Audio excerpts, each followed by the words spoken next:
Renegades unite.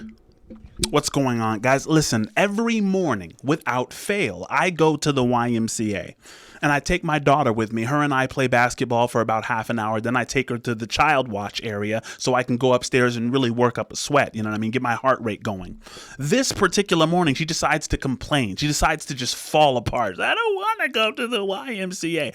I taught her the word inevitable. Long time ago. I was like, listen, when daddy says what's going to happen, it's inevitable. Meaning, despite your tears, get your shoes on, prepare to go to the Y. So she's falling all over and throwing a fit. I don't want to go to the Y. I said, you know what? You're not crying because you don't want to go to the YMCA. You're crying because your favorite book was written by a man called Steve Smallman. I roasted her. And then, she does that child thing where she wants to laugh and she wants to cry, right? She's like,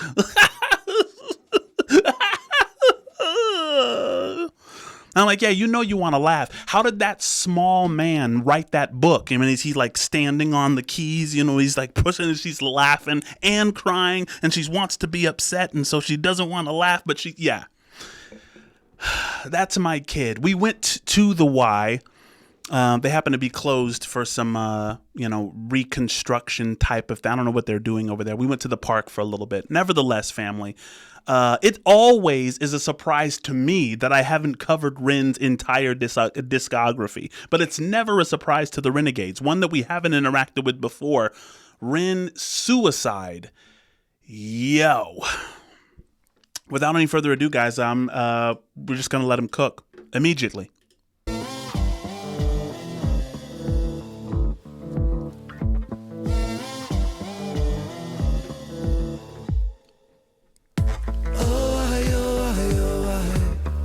The cracks of the night sky, a light goes out on the other side. Suicide, suicide, suicide. Oh, treading on the tracks in the night time. It never really felt like the right time. Suicide, suicide, suicide. So, fam, I'm going down a fairly dark path, as some of you know, on this channel, right? Recently, salute and rest in peace both to Chester Bennington of Linkin Park and Chris Cornell of Audioslave and Soundgarden. I was talking to one of our Patreon members yesterday, and songs like this one really never give us the answers to the dark questions, right? Because it's not really about the answers. It's more about knowing that you're not alone when you ask the tough questions, right? And I think that's what artists like Ren kind of represent to people. It's not that you're going to get a profound moment of realization from a song like this. It's really just about us gathering and recognizing that we're together in the hopeless states that we find ourselves in, right? It never really felt like the right time. Suicide, suicide, suicide. I'm so fucking lonely beneath this. Narcissistic, can't keep a secret. Miscount sheep, but can't sleep, a misfit. Some say trouble, but some say sadistic. Bruises my brother, one time or the other. My skin felt counterfeit. Silicone rubber, bruises my... Guys, hear me out, right? I kind of feel bad bouncing to this, but it is kind of a bop at the same time, even though he's talking about something really sad. It's like he puts it to the background of something that you kind of want to bounce to a little bit, and it sounds good. But can't sleep, a misfit. Some say trouble, but some say sadistic. Bruises my brother, one time or the other. My skin felt counterfeit. Silicone rubber. Bruises my sister, skin pop the blister. Dig deep, resist the feeling when it hits you. Hear me out, though, because something that kind of caught me off guard. He says, narcissistic can't keep a secret. Listen, I'm telling you, narcissists cannot keep secrets, right? Narcissists don't process information the way most people do. They kind of look at information as currency, right? A secret is only valuable to a narcissist if it can buy them attention or validation or all the other things that the narcissist thinks that they need, or status. Holding on to a secret in total silence provides zero supply for the narcissist. Right? To get the dopamine hit that they crave, they eventually have to spend it by telling somebody else, showing how much, insider knowledge they possess. I mean, that's one of those little nuggets that's hidden inside this track, I think. This is my brother, one time or the other. My skin felt counterfeit, silicone rubber. Bruises my sister, skin pop the blister. Dig deep, resist the feeling when it hits you. Oh, falling through the cracks of the night sky. A light goes out on the other side. Guys, salute to whoever did the graphics on this and whoever was actually, creating this video. Because, I mean, look at the project that's happening in the background. I mean, of course, you see this, this kind of self-reflecting image. And this image has kind of become iconic. A lot of people have used this image, for YouTube thumbnails and things like this. Is one of those images. But check out this right here. Right? Do you see that, like, there's people that pop up there and it's like they're building these bridges? But all of it is kind of meaningless. It's very dark, it's hazy, and it's not going anywhere. So it almost expresses this idea that all is for nothing. The cracks of the night sky, a light goes out on the other side. Suicide, suicide, suicide. Oh, treading on the tracks in the night time. It never really felt like the right time. Suicide, suicide, suicide.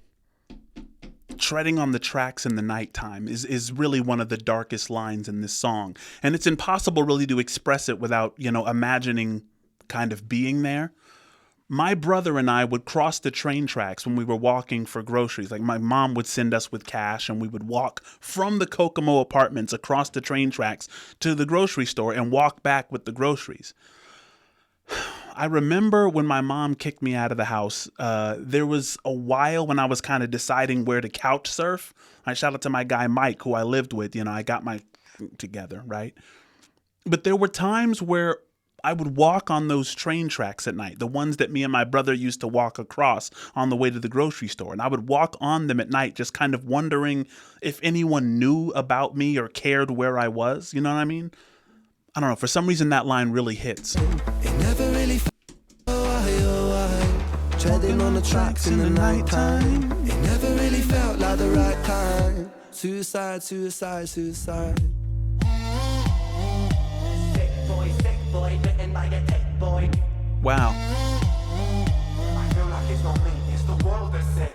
I'm so fucking washed up and seasick. Masochistic kid with a split lip. 6 feet deep, I can't eat, I'm nervous. Won't stay down cause my body purges. Useless my mother, can't keep in my supper. Skin so pale cause my cheeks leak colour. Truth is my father, you choose your karma. Draw for the sword, then drive through the armor.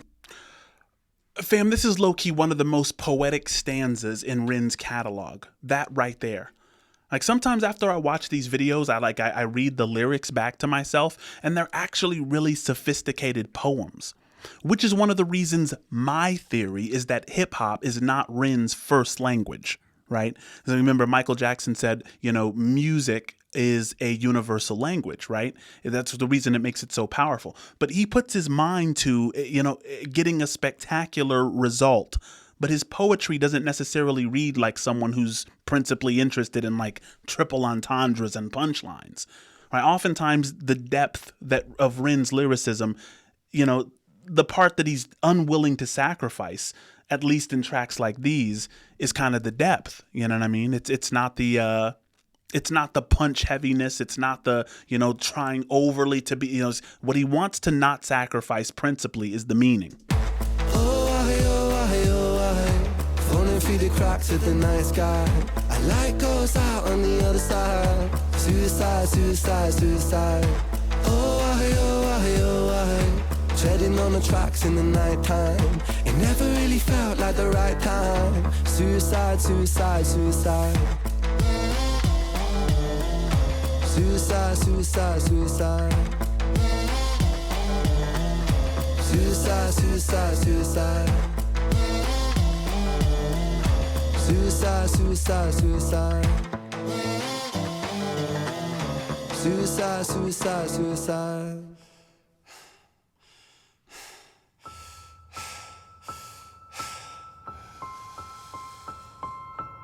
It's hard to take off from the ground when your wings are cut. Your stomach burns when you're drinking from an empty cup. You know the entire ocean came from my tear ducts. I see the world through Fibonacci sequences and double Dutch.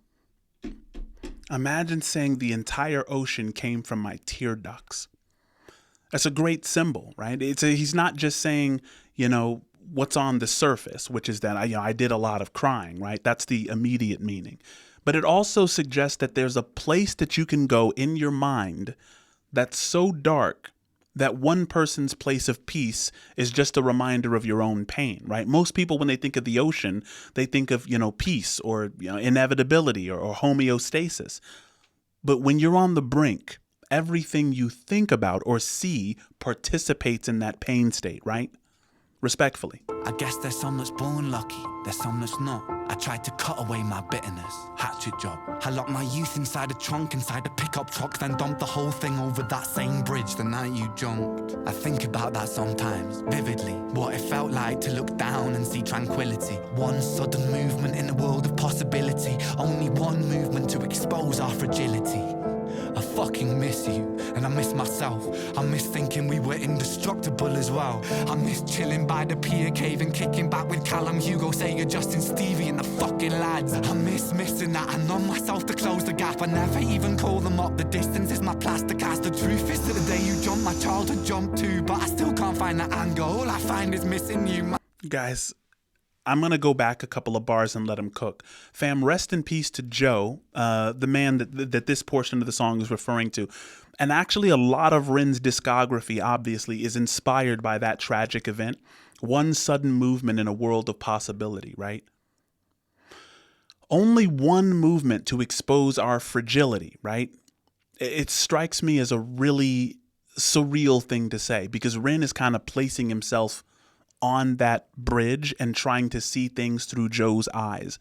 How is it possible to make a decision that will be your last decision? And I'm sorry if this topic triggers anyone. I'm just, kind of spellbound by that introspection. Now I numb myself to close the gap. I never even call them up. The distance is my plastic ass. The truth is that the day you jumped, my childhood jumped too. But I still can't find that anger. All I find is missing you, man. I miss you. With all my rhymes, I picture running 5 minutes quicker, I'm right on time. I picture pulling you back over the edge and then we're crying and holding you, my brother, and telling you that it's fine. Not the way that it worked, cause I was late like a jerk. There's not a day where I could find a way to break from the hurt. Your body missing, so we never got to wave to the hearse. I hope you're listening, I love you, man, I miss you absurd. Fuck.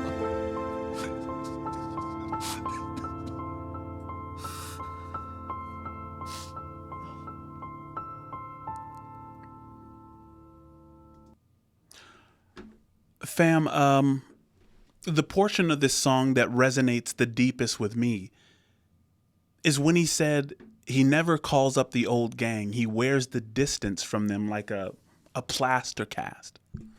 And I don't know how he thought to say that, but it's so deeply true for people who've lost someone. My mother passed away 3 years ago, and I felt deeply convicted for not keeping up with any of her friends. But missing her would be more difficult somehow via the proximity to them. Does that make sense? It's kind of counterintuitive, but I love that he said that. He's like, I have felt like, I needed to reach out to those old, the old gang, but it's like, it would just make missing Joe that much more painful. And so you're kind of left kind of in this, mode where you're kind of stuck in the middle. Fam, that was amazing. And I can't believe that I've gone so far into Ren's catalog without interacting with that one. Fam, if you wouldn't mind, like, comment, share, subscribe, hit the hype button if that option is available. Correspond with me down in the comments. I'd love to have a talk with you about this one. Fam, that was Suicide by Ren. Salute. Love you guys.